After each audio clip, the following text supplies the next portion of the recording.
Okay, hi. Thank you. I'm not here to talk about Slack. I'm here to talk about you. Cool, so this is me. So I'm starting by talking about me. This is me, or at least the mental mind I have of myself. I admit I have a little bit less hair than this dude. My name is Amir Shevat, and my role is to be the ambassador between Slack and developers and startups and enterprises outside of Slack. So my team, which Don here is part of, say hello, Don. We help developers by writing the technical documentation, building the tools and SDKs, and also working with the top partners. So before I talk about what I want to talk about why I'm talking about this talk. So this is Ben. Yay, thank you, Ben. Ben is awesome. And when I presented Slack in OSCon here in Austin about 6 months ago, Ben talked to me about Talkabout. And he said, Amir, I don't want you to talk about introduction to Slack or introduction to bots. Everybody knows about bots. And I think that is true in Ben's mind and probably in this room, but a lot of the people outside don't know about bots. But Ben asked me, he said, hey, listen, there are a lot of interesting questions that developers have about Slack. There's a lot of numbers that they want to know. So why don't you just ask them what they want and come up with answers? And have this session be about questions asked and things that are answers that we collected. Is this a good topic? Okay, cool. I also have slides about New Zealand, so we can talk about that. Okay. Cool. So I actually hired an intern who's amazing, and I asked him to actually call developers and ask them what would they want to know about the Slack platform. And I then asked him to collect the data. And then I vetted the data, and this is the presentation. So we're going to talk about questions around platform, around discovery, usage, review, and featuring. So platform. So the first question was, are apps being adopted? And we checked the data, and more than 90% of our paid teams use bots. This is a very important thing because this ties your correlation of money, getting money, with our correlation of getting money. So our paying users are using integrations, and they're using them a lot. In fact, most of our paying teams are having 8 bots on average installed on their team. So this is a very good, I think, indicative number that our business users are your business users. Sorry? Does that include Giphy? No. Because we built Giphy, I excluded all the apps all the bots that we created. And this is at the high level, 17,000 bots were installed 3.6 million times on our platform since the launch of our platform in December. So lesson learned about the platform is that useful apps perform really well, and they perform well in 2 layers. They perform well on a day-to-day basis, but they also outperform when they weren't being featured. So what we found out when we featured useful apps for business, they outperformed things that were for fun. So apps for business and bots for business perform really well on our bot directory, on our app directory. And bots are only as good as the service they expose. I think this is one of the things, I hope I don't need to tell you that, but bots are just an interface to a service. If that service is awesome, then the bot will be awesome. If that service is crap, then no matter how many jokes you'll add, what amazing user experience you'll have, the service and the bot will not be successful. So I hope that's table stakes here. Okay, so let's talk about discovery a little bit. Do you want me to do the photo like that? No? You're good? Okay. So discovery. People ask whether, how important is the directory? How important is our app directory? And as you can see, more than 90% of the installs in Slack teams come from the app directory. I think that's a big deal.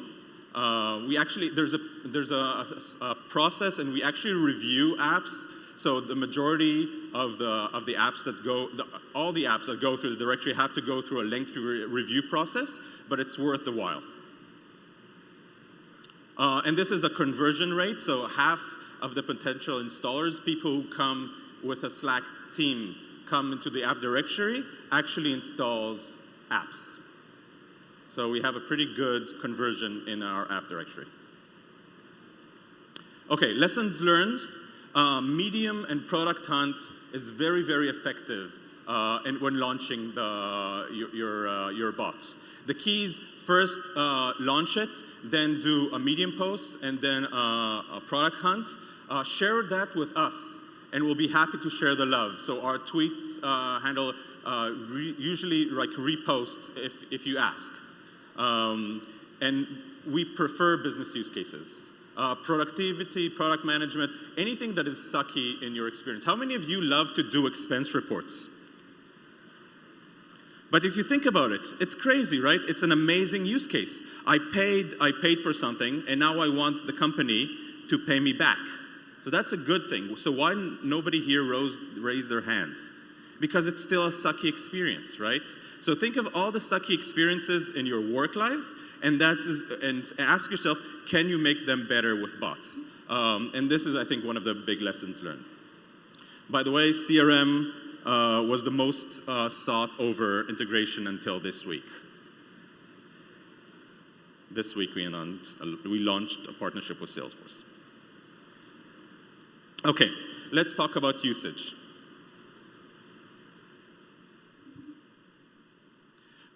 So we were asked, what is the 7-day retention? And it's about 50%. But I have a good friend who says, torture data and it will confess anything. So it's really important to understand what is the data behind this, right? So we don't look at installs versus uninstalls. We look at install versus inactive bots. So even if the bot is not used, we think that this is the end of the retention, right? So we see a lot of abandonment rather than uninstall. And this is you'll see that's one of the lessons learned. And how are new features being adopted? So sign in with Slack, I think we launched that. Don actually wrote that, so awesome. And we launched that, and it's used by more than 800 developers and installed on more than 16,000 teams. And we just launched the Events API, and it's already adopted by 400 developers and installed on 30K teams. So we see that new features are being adopted and installed in a high rate. So this is important because it's not discussed a lot. Abandonment is more common than uninstall. It's not like the apps where you have to uninstall to install another, or there is any cost associated with not uninstalling. So we see a lot of bots being installed and then abandoned. So the key here is retention, and how can you re-engage with your users in a great way. So good apps come back and do the retention game, and this is important. Onboarding is key. I can't stress that enough. Onboarding enables your user to understand how to use the bot, enables your installer to actually be your advocate in Slack, to introduce the bot to other members. It improves retention, and it improves usability. And new features that we release help you get more installs. Okay, review and featuring. I think that's one of the key questions I get asked a lot, and I think this is one of the most important data pieces. Only 2% of the apps we review pass the first iteration. When I got that stat, I was astonished. We have a review process. We review your privacy. We review your document. We actually, in comparison to other platforms, we do a very thorough review. So we actually install your app and use it for a while to give you feedback. And only 2% pass. So I asked my review team, what are the top reasons for the 98%? And this is what they came. This is actually a cut and paste of the messaging in Slack, what they've given me. So poor onboarding, buggy functionality. Buggy functionality means that you install it and it doesn't work, or it's broken when you install it on multiple teams, or it's broken when you add it into a channel rather than a DM. Okay. No install page or insufficient information, poor description of the directory listing. This is simple stuff, right? This is really simple stuff that could save you a lot of time with iteration and make your app directory better. So we just launched a new flow, and we hope that flow will help with the 2%, making it a lot better. But it's a lot on you to handle the simple stuff that will save you a lot of time getting into the directory. Please don't spam our users through DM. That's sad. Okay. So the review could take very few days, but actually usually takes about 2 weeks because we have these iterations. This is important. A lot of people ask me, how do you get featured? So we look for a high-quality app. We use using new features like buttons helped a lot with getting featured. Good usage, global services. So if you have a bot that serves only in San Francisco, and I know and love a few of these bots, we will probably not be able to feature you because we don't have geolocation specificity in our featuring. And this is the most important thing. Just ask. You can't imagine how many people come to me a little bit aggravated saying, hey, I have an amazing bot. Why haven't you featured me up until now? And just asking makes all the difference because our AI-driven algorithm is actually human, right? We sit in a room once every 2 weeks and we discuss cool apps. So if you ask us, please review our app for featuring, we'll do it, right? So we're human. I'll ask you a few things to do later on, and you see that asking people actually works most of the time. Okay, so now for the fun part of my presentation. So Ben, are you happy that I've shared enough data? Okay, cool. So now I'm going to talk about what I wanted to talk about. How do we experience products? And I have a theory. I've been doing this presentation, this part of the presentation, when I worked in Google Play in Android. Because I think the theory of mind is the same. Conversations are key. So how do we experience products? This is how we experience products. We've been designed as humans to build apps and interfaces for the last 50 to 100 years. We've been designed to build good conversations for hundreds of thousands, if not millions of years, right? So we know how to design conversation. Even if we don't think we know, we know. When I talk to my wife in a debate, I know I'm going to lose half, way before I actually finish the conversation, right? And you know if conversation is going to go right or wrong. It's really easy to understand a conversation in a natural language. And it was said here, and I want to stress that. Writing a bot, it's about conversation, but it's actually about not documenting the conversation. It's actually about having this conversation. Okay, so now for the fun part. I'm going to show you a technique that I've been given in Google and Microsoft. I've been working in many places. I worked in Microsoft and Google, and now in Slack, and I do presentation skills. And there's a technique that we've been doing to make you better tuned to present on stage and to be a better person in conversation. So I'm going to show you this, and then you're going to do it. Okay? Are you ready? Okay, so this is how it works. 1,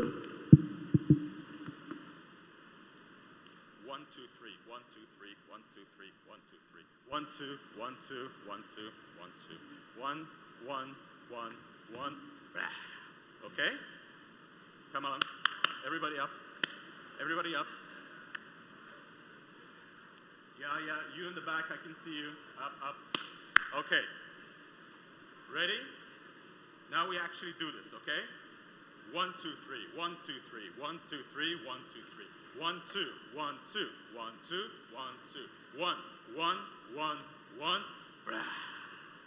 Okay, thank you. You're all set. So why do I do this?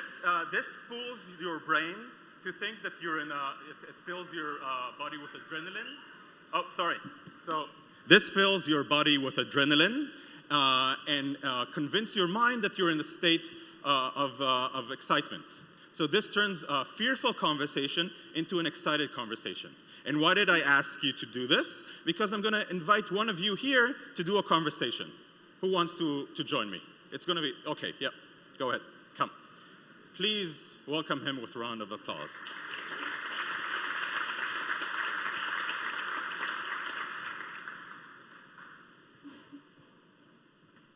Hi. How's it going? Good, how are you? Good. Okay, so we're going to do this experiment. No, it's going to be very short. I'm the bot. I'm the bot. You can dance if you want. I'm going to be the bot. You're going to be the user. So you have the easy parts of the conversation, okay? I'm going to share this with you. So hi, I'm a great bot. How are you?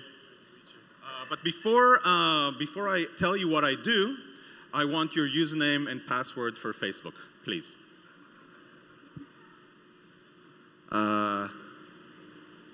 No thanks. Okay. Thank you very much. Yay! You're done. Thank you. Yeah. You saw how awkward that was, right? You could sense how awkward that was. You can sense that he's not going to give me the answer. And I've been doing this technique all around the world. In Brazil, in India, the only place when the person started saying things was in Japan. They said, okay, my username is, and I stopped him immediately. But the audience felt very awkward, right? We can sense awkwardness in conversations way better when we actually have them than when we write them down. And there's two things. There's reciprocity, which is a very hard word if you're not a native English speaker, but it's very important to remember where you're doing a bot. Having a conversation is giving something and getting something, right?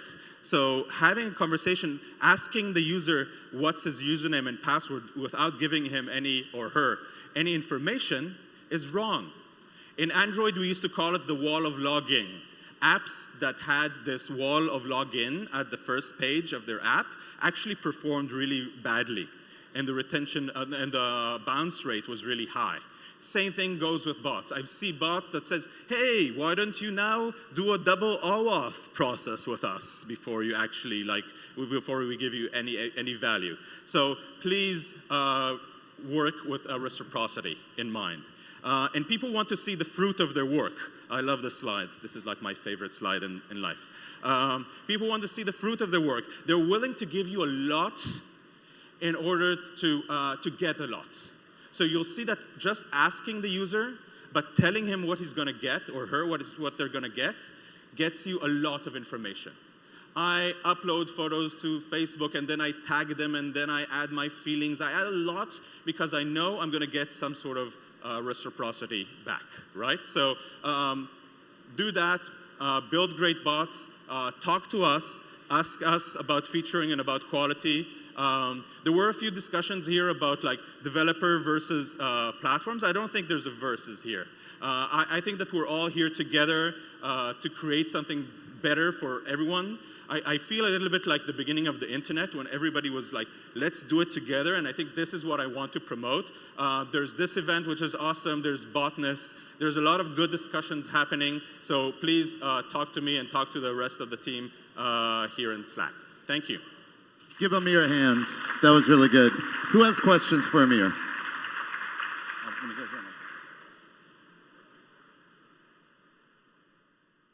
Hey, the security, I think it's funny, but it's actually a real problem. So one of the things that we're doing today is we're trying to use Slack in a collaborative approach to interact with back-end systems. And there's a bunch of different approaches you can do. You can act as a system ID, or you can try to actually act as the user in Slack. And one of the struggles we've had is how do you act up on behalf of that user or even, actually delegate, say, okay, I'm a Slack user and I want to propagate my identity to some back-end system without going in and saying, here's my user ID and password within the context of a Slack environment. Are people doing this, or is it totally foreign?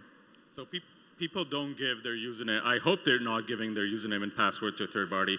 We have an OAuth flow, and as part of the OAuth flow, the user gives permissions to act on his or hers behalf, together with what can the bot do. So there's we have 2 token issues. One of the token is I'm, as an installer, I give this bot the ability to work on my behalf. And the other one is I can install / commands and bots. And users don't need to give their username and password to anyone. They go through this OAuth and scoping their permissions. Right. So if you have control over the back-end system, I could definitely see that type of thing happening. But just say you don't have control over it, right? So you're an app developer, and there's another team that has, I don't know, maybe it's like a Cloud Foundry-backed system or something, right? And there's a login flow that's an out-of-band login flow that you do not have any way of, inserting into your path. So you're talking about a third-party system that you need to authenticate. So to bind. Correct. So we have a process called. There's 2 options. One of them is to use Slack as the identity provider, and there's sign-in with Slack. Right. So you can actually use Slack to connect to actually identify your user. And with sign-in with Slack, we actually give you more information than most sign-in protocols, because we also give you the team context. So if 2 users sign in from the same team, just by doing the sign-in with Slack that they're signed in from the same team. Okay. On the other hand, if you have a third party, like if you're doing a Uber or Lyft integration and you already have a user base and you want to connect between your users and the Slack users, there's a pattern called binding, which is you talk to the bot, and at the moment where you need the authentication with the third party system, you say, hey, we don't know you that well, why don't you go and do the OAuth on our site? And then you provide a link. The user clicks on that link, and then you bind the Slack user together with your own third-party user, and then next time for eternity, you know who that user is. Okay. I think we've done something similar. We basically automatically fail when we try to talk to the back-end system. We generate a URL that we control. So I think this is let's take it offline. I'll be happy to have coffee with you. Having your own little fireside chat there. All right, who's next? Who needs a question? There was one over here. That's it. I think we did. Nope, I got one over here. I got you. We have time, so use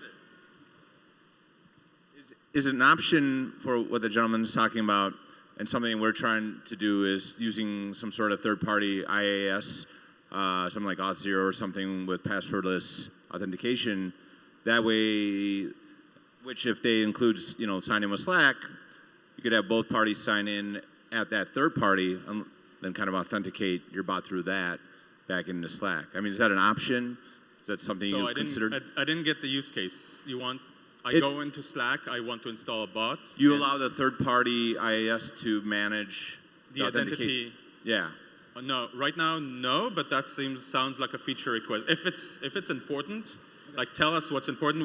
By the way, we have our feature roadmap and a Trello board open for everyone, so you can look at that. And if you see something that is not there, just ping me and ask me to add something, and we're constantly looking. I took a photo of Andy's slide deck because I thought this is something I could share with my team. Any more? It doesn't have to be related to sign-in. It does not have to be. Oh, you got a hand raised because of that. So I'm interested with this recent deal with Salesforce. You don't have to give specific details, but conceptually, what are the aspects of this that you're excited about, and the potential, possibly in our space with CRM? So I'm excited about all the stuff all the shit that you need to do in your work that is boring, and you can have a personal assistant that could help you with that. From my perspective, I want to make every Slack user a VP with a personal assistant. That if you look at all these systems, we asked about like expense report, VPs don't do expense reports, right? They have the personal assistant do their expense report. If we can look at all the tools and services that could help you achieve things in Slack in a good way, and in CRM, that's super important. All of our sales teams use Salesforce, and they access Salesforce from Slack. So they're in a conversation, and they talk about an account and say, who's the technical account manager associated with this account? Slash accounts, the name of the account, boom, it's in channel, everybody can see it. So you can actually see how a conversation plus content from third party like CRM is super interesting. And we actually also invested in Troops, which is a CRM inside Slack. So we're very interested in use cases. And another thing is that we really listen to our users. So CRM has been our #1 featured request, integrate like bot. So this is us acting on what our users are telling us. Hey. So I think it's interesting when Slack partners with someone like Salesforce, and that provides a lot of value. But on the other hand, anything that becomes first-party integration is another space where someone who had a bot that might have been a connector now is probably going to be not able to compete in. So do you have any kind of guidance on where Slack will decide to go first-party versus where they're going to kind of let the ecosystem just build off on the side? That's a great question. I think we're going to double down on everything. So you can see like a week after week, we invested in Troops, which is a CRM inside Slack, and in Salesforce integration. So the idea is that we're going to work with all of you, no matter how big or how small. So if you're an indie developer or if you're a big company, I don't see the difference from my perspective. So I don't think that bot builders are like startups that are trying to beat the big people. I think everybody should build bots. The big players should build bots. There's no first party or third party. Everybody's a first party. So if you're building a CRM over Slack that is in Slack or an HR solution or any other solution, you're first party to me. You're building the thing for Slack. And if our users adopt that, then that's amazing and you can eat the big players' lunch. And then more if you're actually, like, let's say you wrote the Salesforce bridge bot, and now Slack is direct with Salesforce, so your bridge bot is kind of gone. Sorry, so we didn't break any, there wasn't any bot. So the keys that we're doing an ecosystem play, we're doing an operating system play. We want people to be successful. We'll never like take something and actually implement it ourselves. That's not the way we want it to play. What we want to do is make you successful, because if you're successful, we're successful as an operating system. We actually get our money from our users, right? And what we saw is that apps make Slack better. And apps and bots help with retention and with monetization. So for us, there's a direct alignment between you're building a quality bot and us making money. Give Amir a hand. Thank you very much.